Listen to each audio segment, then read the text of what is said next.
once again, you find yourself in a mess. And again, just like so many times before, you say, God, save me. But still that surrender is missing. You know, if we confess with our mouth and believe in our heart, Jesus Christ as Lord, you shall be saved. Well, you know, God save me.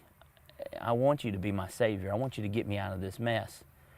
But I don't want you to be my Lord. I've got to turn everything over to you. So once again, you ask God to get you out of the mess, but were you ready to completely surrender to Him? Well, around Christmas 2013, I'd been doing good, doing bad, doing good, doing bad. Nothing really serious either one way or the other. You know, I'd go a few days doing great. I'd slip up, smoke weed one weekend. You know, I'd be doing great. I'd get drunk one weekend. And I didn't have a job or anything at the time, so it was just a lot of free time. And this guy by the name of Phil Bickert, he's been making my prosthetics for like 7 years, 5 or 6 years. He starts his own place in Corinth, and he gives me a call. He's like, "Hey man, look, just laid the foundation. I've got a shop. I'm on my own." He said, "You know, I need an assistant." He said, you don't know anything about making prosthetics, but nobody walks as good as you, so you can help teach people, you know, how to walk, and also I can teach you how to make the prosthetics." I found a place in Corinth, and an apartment, and I called you, and you were like, you know, you need to find a church home, somewhere you can go, the accountability. And so I did, and I went to a church, and I was literally there every morning, every Sunday morning, every Sunday night, and every Wednesday night for a while. And I was saving up money, I was working, I was doing great. You know, I had all my bills paid, I had just got a new TV, a new Xbox. You know, I was doing really good. I had a few $1,000s saved up, and I bought some tickets for some basketball games and taking my little brothers to the basketball games, got a Jeep. And I was doing good, but it was all efforts that I was just making.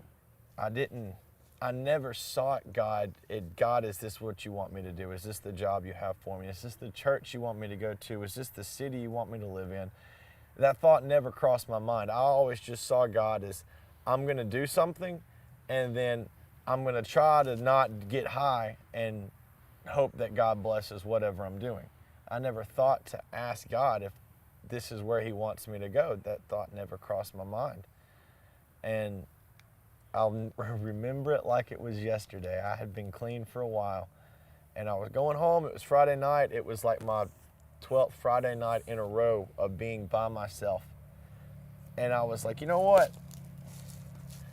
I'm gonna buy a 6-pack and get a couple of Italian Mafia movies. And I'm just gonna, you know, do a little drinking and watch some movies by myself. Didn't see anything wrong with it.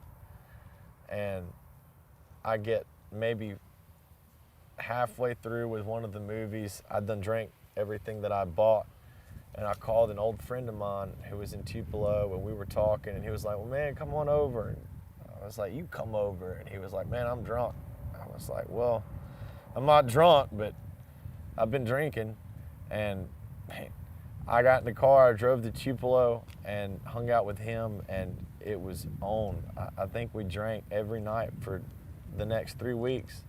I started smoking again, and then that was when I remember, after a few weeks of just the partying every day, he was like, "Man, you ever done meth?" I was like, "No." He said, "You want to?" I was like, "Yeah, I'll try it." And so I bought some, and for about a month, we got high every day. Not always on meth, but on something. I mean, it was a month, 1 to 2 months that we were messed up on something every day. And it wasn't long after that I got arrested, and I was in jail for 37 days. I got out, and I was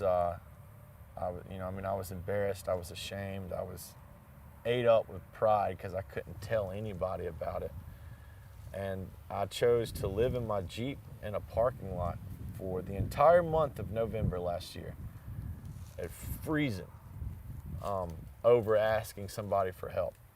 And I ended up getting a little shack in Mentachie.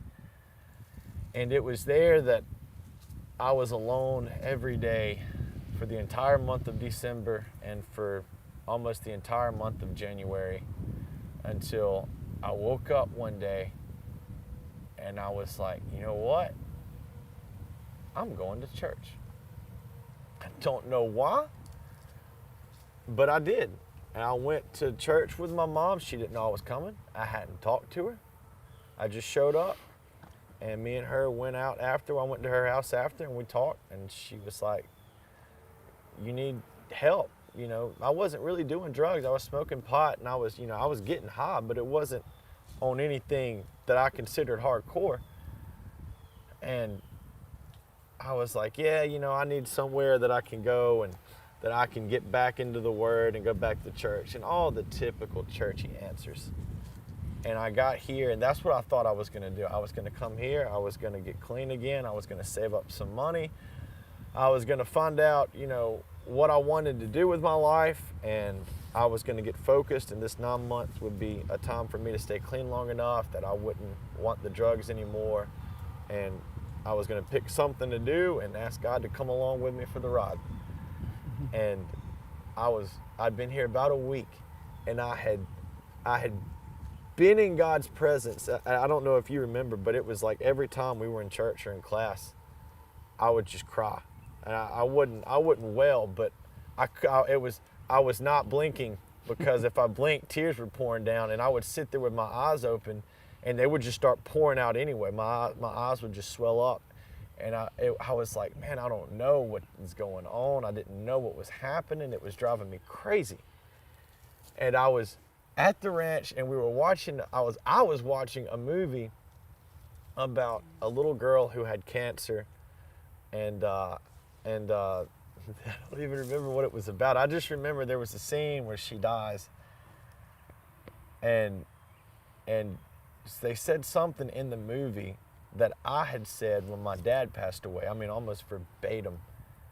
And like instantly my eyes started swelling up, and I felt all these emotions, all this anger, this frustration, it was like everything over the 7 years that I had been running, just all of a sudden, all of it boiled up right inside me, and I felt like I was going to throw up. And there was nobody in the room. It was just me. It was like 10 o'clock at night, freezing outside. I come booking it outside, and I looked around. I didn't see anybody, and I just yelled. Like, it was just all I could do to yell. I just yelled, and I was like, why do I feel like this? Why is this me? Why am I here again at another program? Why can't I do right?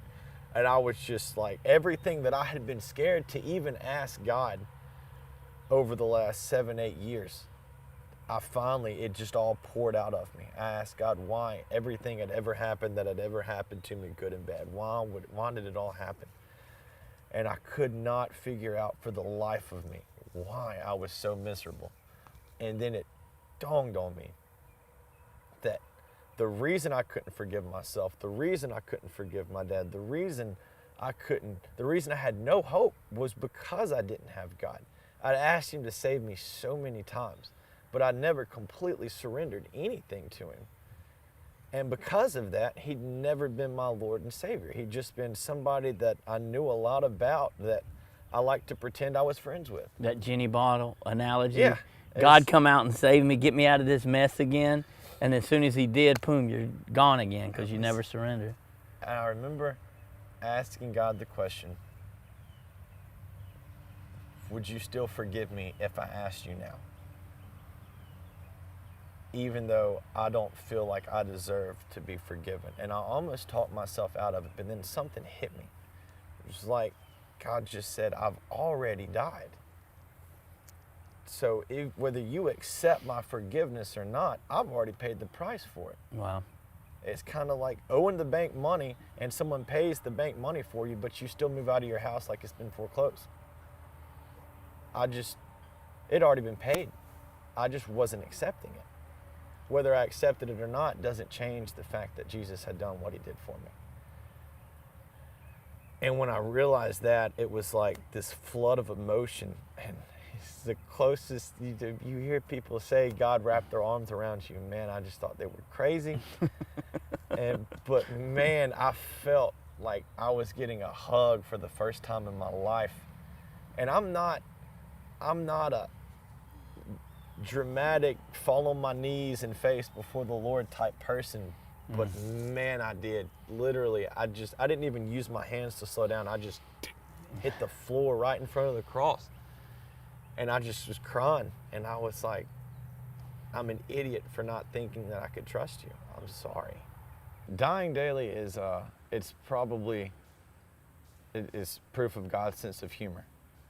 Because at that moment when I surrendered everything, that feeling of relief, it's like I felt, I mean, it was like I've been completely made new. I mean, all these verses in the Bible that I have memorized from a kid, they just all made sense at that moment. I understood what they all meant. And I thought, man, I'm good. But the thing is that I still had to deal with pride. I still had to deal with fear. I still had to deal with feelings of inadequacy, anger. Those are all things that had been such a part of my life. They were more of a habit than the actual drugs that I did to numb them. And so God, being about the process and not the destination, is more so in the trials that it takes to overcome those emotional addictions than he is in the actual end result after I get them all done. It's that whole process, it's that onion being peeled, is it not? Yeah. Oh, and there's man, many layers of that onion that has to be peeled. So when God begins to work on you, here you are. And a lot of people think, okay, I'm saved, so now everything's good. And God goes, no, not really, because here's what we need to do. This doesn't look like me. This doesn't look like me. Yep. And that's what you're talking about, the removal of those things that don't exemplify Christ. Yeah, that's it. Being someone who did drugs for so long, you know, we run to the drugs to avoid the problem. So whenever there's a situation, you don't face the situation. You go and you wait for it to pass on by, and then you try to go back out. So the hardest concept to learn, the most frustrating concept, was when something surfaced, when pride surfaced, dealing with it right then. That was such a foreign concept. It was like, okay, well, let me wait until I'm not, you know, frustrated, and then I'll deal with my frustration. Let me wait till I'm not angry, then I'll deal with my anger. Yeah. Let me, you know, wait till I've been humbled, then I'll deal with my pride. And it doesn't work that way. And so what would happen is I had this fear of messing up because of the pride. I felt like I needed to be perfect, you know, and because of those feelings of inadequacy, I was scared to do anything. When I messed up, I beat myself up, because that's what Satan had been doing to me for so long, was beating me up because of my sin. So I'd mess up, I'd get beat up about it, and the pride would swell up, and I'd want to defend myself. And so this onion being peeled, you know, every time, but because of my surrender to God, it made me willing to go through the process. Oh, yeah. And that's essentially it was some people see salvation as the finish, but no, I started the race. Don't be proud of where I am. Don't in any way think that I've done anything right other than giving up, because there was a time where I thought that, you know, I had to make mistakes for my testimony to be great. And I've realized that my testimony is great because God's in it, and he would have been in it whether I ran from the police or not, whether I overdosed or not. And how much more beautiful of a testimony would it have been if I could say that when my dad started making his bad decisions, I ran to Jesus, and I've lived my life right from then on. And I never made these mistakes. Because there's some people that aren't making those mistakes, and they hear these elaborate testimonies like mine of nothing but bad decisions, bad decisions, bad decisions. And it's awesome that God's love and mercy and grace is that bountiful that there's really no extent that you can go that he can't reach you. You can't run too far from his love. But when the testimony isn't of someone running to the world and then God pulling them back, but someone running to God and God just embracing them, that's such a beautiful testimony. And I can't express how thankful and proud I am of Chase for not making these decisions, being faced with the same situations that I was, and for Zeke and Landon and my mom, and how thankful I am that there was only one prodigal son, because so many times the father messes up, the older son messes up, and then all the brothers mess up. And I'm so thankful that they're not. And if there's anything I could say to them, it's that I love y'all and I'm sorry, but I'm so thankful that we're still a family and that I do still have y'all. And I'm so proud, and I know Dad would be too.